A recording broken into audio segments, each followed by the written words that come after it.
Hi guys, it's Josh Lloyd here.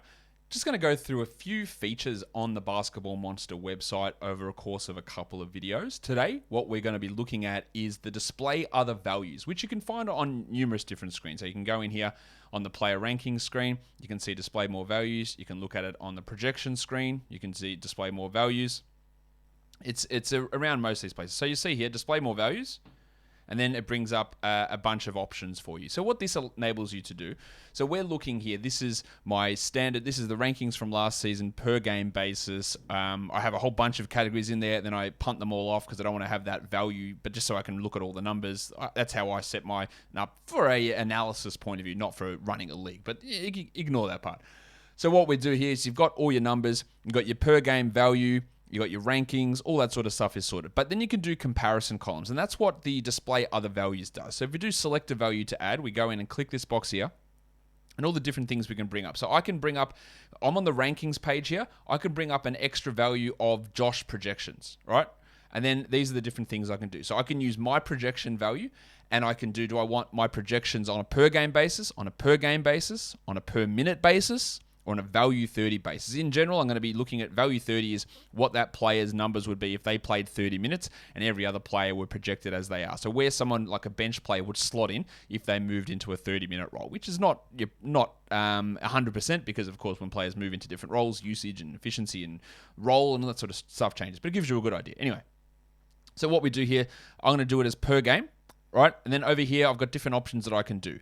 I can, in that little column that's about to appear, I can do the rank of the player on a per game basis, how many games they're projected to play, how many minutes they're projected to play. You can also check on here to say whether it shows how many back-to-backs they've got, and the analyst confidence, which myself and Kyle put into our projections, how confident on a 1 to 5 scale we are of that projection hitting.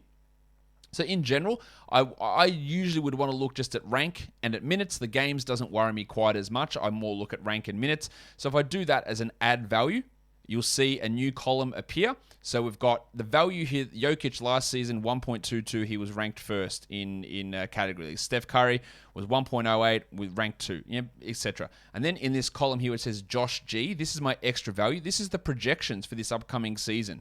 So I've got Jokic at a value of 1.2, marginally less than last season, but that's all relative to other players. I still got him projected to be number 1 at 34 minutes. You can see someone here like Kyrie Irving. Last season was the 6th ranked player on a per game basis. For my extra value, the Josh game, which is the extra value we added, you can see that he has got a 0.65 value, $40 in a salary cap draft, 11th ranked player playing 34 minutes a night. And you can scroll down and see all of these ones. Like on a per game basis last year, Kyrie Thomas was 16th. But this year, if you look, you can see that stark red really stand out there. He's 396 with 10 minutes per game, and he's not going to be playing many games. That's why he's all the way down there. But he played those 5 games last year and jumped way up in the ranking numbers. So that's a good way of being able to show different things. Now, you can have a main projection set. You might have purchased the Super Monster package, and you've got mine and Kyle's projections.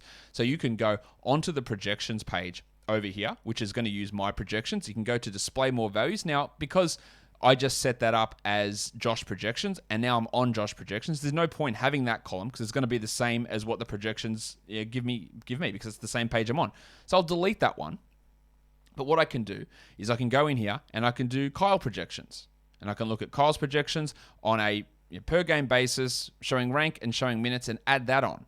And that will give me a little bit of a difference here. So I can see on the same page where my projections and Kyle's projections differ, what the big gap is, who stands out. So let's go scroll down this list and see if we can find a good example here. So say example, I've got Trae Young ranked 17th. Kyle's got him ranked 24th. All right, so and then they'll go, well, there's a difference there.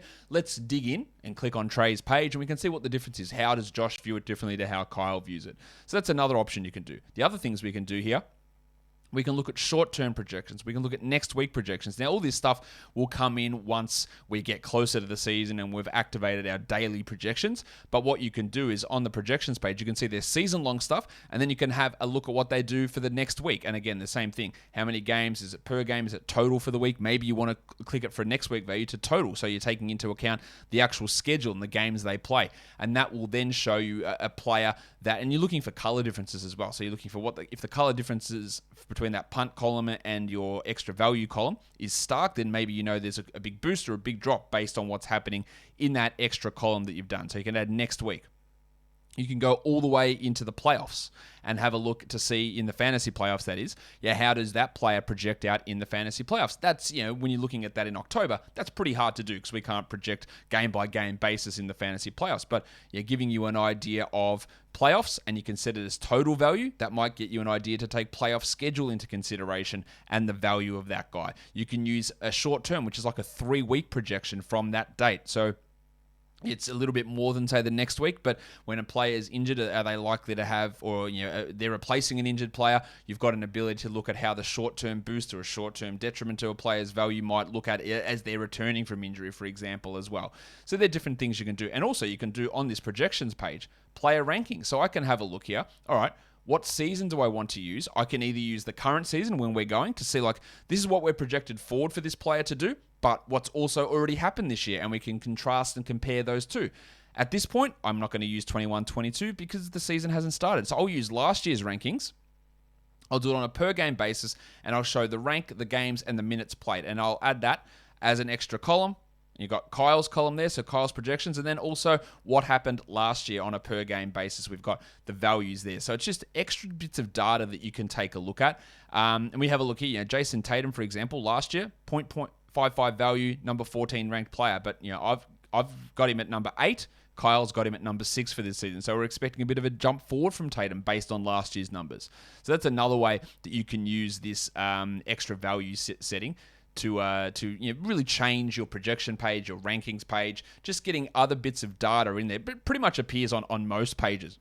You can go to a team analysis page, and you will see display more values is there as well. So when you're looking at that, you can look at how they're projected, how they ranked, how Kyle's looking, how your team looks this week, how it looks short term, how it looks in fantasy playoffs.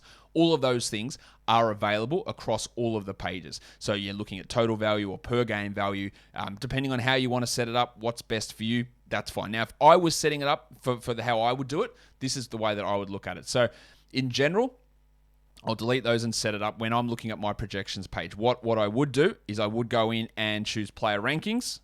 I would do it for the 2021-2022 season. I probably wouldn't do it with games. I just don't need that extra data. I do it on a per game basis with rank and minutes. I would add that as a column. The other column that I would usually add there is short-term value.